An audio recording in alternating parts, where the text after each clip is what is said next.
We have now arrived at part 9 of the blood vessels, page 729, and we're on to the actually very exciting part of what I like to think of as the family vacation, where we pile all the little red blood cell kids in the back seat and we start to head across the country, shall we say, from the Aortic Arch.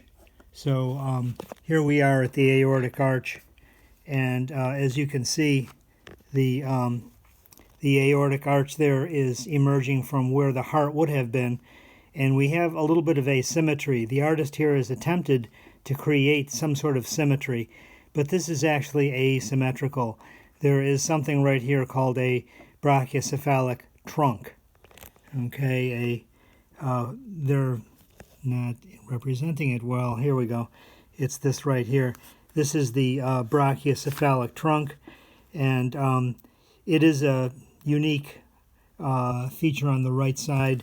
It's the first thing to emerge from the blood flow of the aortic arch right here.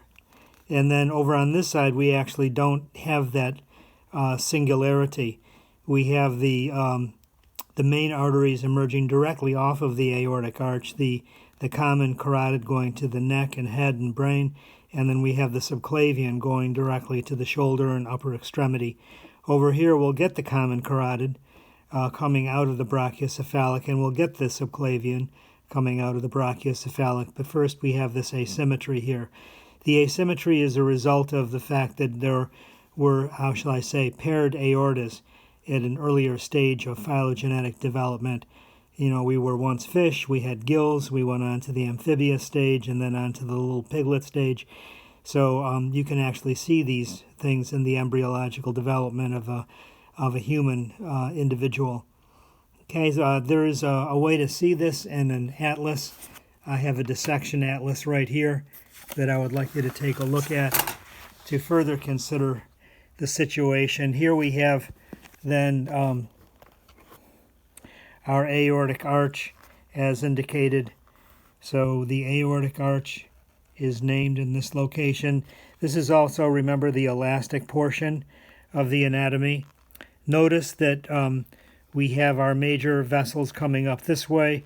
Over on the right side here, we have the brachiocephalic before it divides into the common carotid and the subclavian. We don't see that this is subclavian quite exactly at this moment, but we do see ribs over here. So this is an important detail. We are emerging from the thoracic cavity. How do we get blood to the head, the neck, the shoulder, and the upper extremity unless we emerge from the thoracic cavity? And that's exactly what's going on here.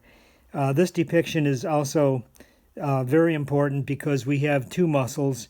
This right here is referred to as the Anterior Scalene. Okay, and so you can see that right there. And then behind that muscle is another muscle also attaching to the first rib, and this is the posterior, the middle scalene. There's a posterior yet, but it goes to the second rib. Okay, so we have the anterior and the middle scalene, and we have a triangular space that's formed by that. So the top of the triangle are these two muscles coming together right here. The bottom of the triangle is the first rib itself. This creates the space for the brachial plexus, C5 to T1 of the spinal nerves. Anterior primary branches of the spinal nerves are coming through here. These are big trunks coming through. And through with that is coming this artery right here, the subclavian artery. If you carry a backpack that is not balanced on your hips, particularly if it's a heavy backpack and it doesn't have a hip or waist cincher on it to carry the weight on your hips rather than on your shoulders, sometimes you'll end up with very, how shall I say, tingly fingers because the blood flow here becomes challenged by things that you're carrying on your shoulders. So one could be careful of that. I think particularly of K through 6 children who sometimes carry packs that are bigger than their own bodies. Okay, so this is getting the blood out.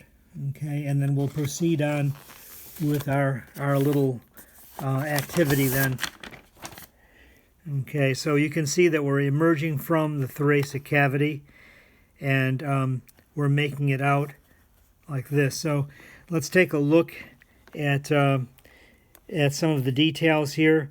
First of all, we'll come over to the upper extremity in just a moment, but I want to take care of the thoracic cavity first.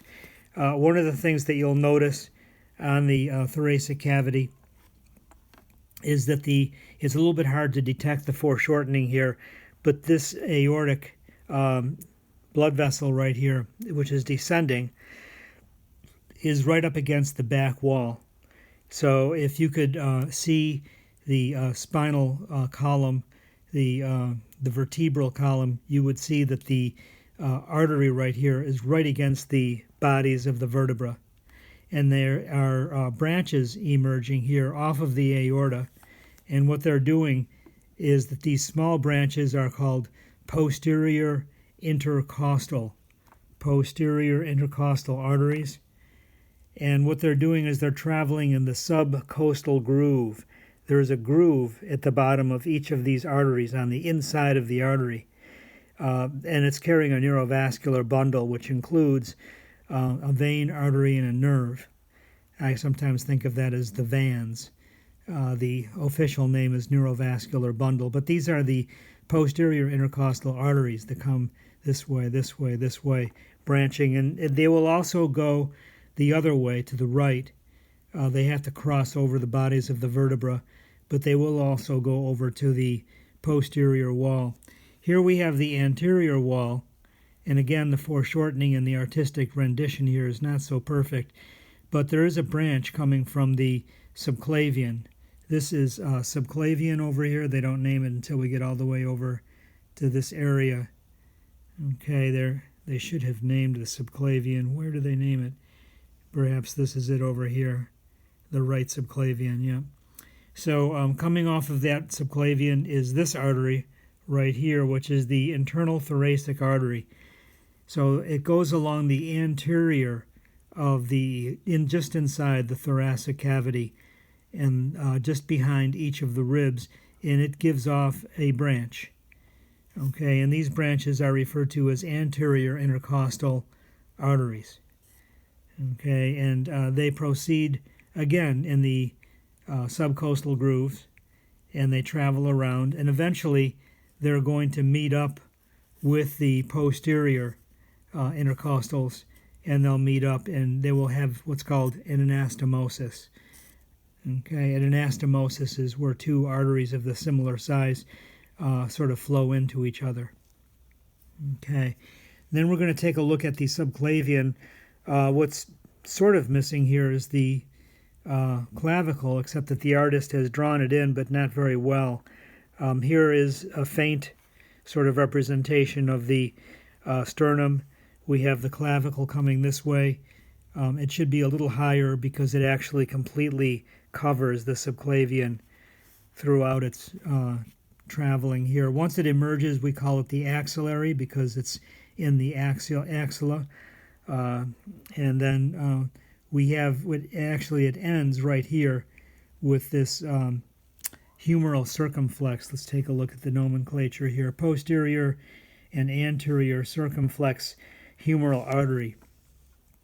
Okay, so we create this little loop around the surgical neck of the humerus.